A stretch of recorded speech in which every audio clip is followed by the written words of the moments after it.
Rice ಮಾಡುವ ವಿಧಾನ: 1 cup full ಕೊಬ್ಬರಿ, ಗಸಗಸೆ ಮತ್ತು ಕೊಬ್ಬರಿನ ಚೆನ್ನಾಗಿ ಗ್ರೈಂಡ್ ಮಾಡಿ ಬರಬೇಕು. ಈಗ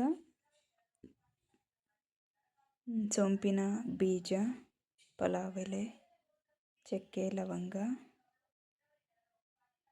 ಹಸಿಮೆಣಸಿನಕಾಯಿ. ಈಗ ಸ್ಟವ್ ಆನ್ ಮಾಡಿ ಪಾತ್ರೆ ಇಟ್ಟು ಅದಕ್ಕೆ ತುಪ್ಪ, ಒಂದು 4-5 ಸ್ಪೂನ್ ತುಪ್ಪ, ಅದ್ರ ಜೊತೆಗೆ ಬೇಕಾದರೆ ಸ್ವಲ್ಪ ಎಣ್ಣೆನೂ ಹಾಕಬೇಕು. ನಾನು ಸ್ವಲ್ಪ ಎಣ್ಣೆನೂ ತಗೊಂಡಿದ್ದೀನಿ. ಈಗ ಒಗ್ಗರಣೆಗೆ ಸಾಸಿವೆ ಸಿಡಿದ ನಂತರ ಕರಿಬೇವಿನ ಸೊಪ್ಪು,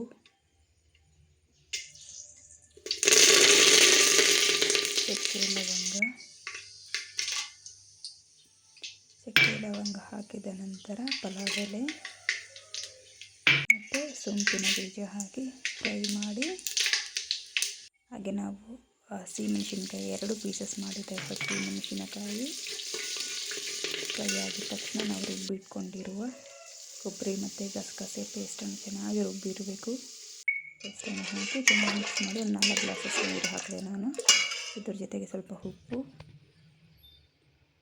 ಹಾಗೂ ಸ್ವಲ್ಪ ಹಾಲು. ನಾನು ಸ್ವಲ್ಪ ಹಾಲು ತಗೊಂಡಿದ್ದೀನಿ. ಬೇಕಾದರೆ ಒಂದು 2-3 ಗ್ಲಾಸ್ ಹಾಲು ಹಾಕಿದ್ರೆ ತುಂಬ ಟೇಸ್ಟಿಯಾಗಿರುತ್ತೆ. ಈಗ ಚೆನ್ನಾಗಿ ಕುದಿಯೋವರೆಗೂ ಪ್ಲೇಟ್ ಮುಚ್ಚಿಡಿ. ಆಗ ನೀರು ಕುದಿದ ತಕ್ಷಣ ನಾವು 2 ಗ್ಲಾಸ್ ಅಷ್ಟು ಅಕ್ಕಿಯನ್ನು ತೊಳೆದು ಸೈಡಿಗೆ ಇಟ್ಟಿದ್ದೆ, ಅದನ್ನು ಹಾಕಿ ಮುಕ್ಕಾಲು ಭಾಗ ಬೇಯ್ದಿದ ತಕ್ಷಣ ಪುದೀನ ಸೊಪ್ಪನ್ನು ಹಾಕಿ ಚೆನ್ನಾಗಿ ಮಿಕ್ಸ್ ಮಾಡಿ ಪ್ಲೇಟ್ ಮುಚ್ಚಿ. ಈಗ ರೆಡಿ ಆಯಿತು ಗೀ ರೈಸ್ ಜೊತೆಗೆ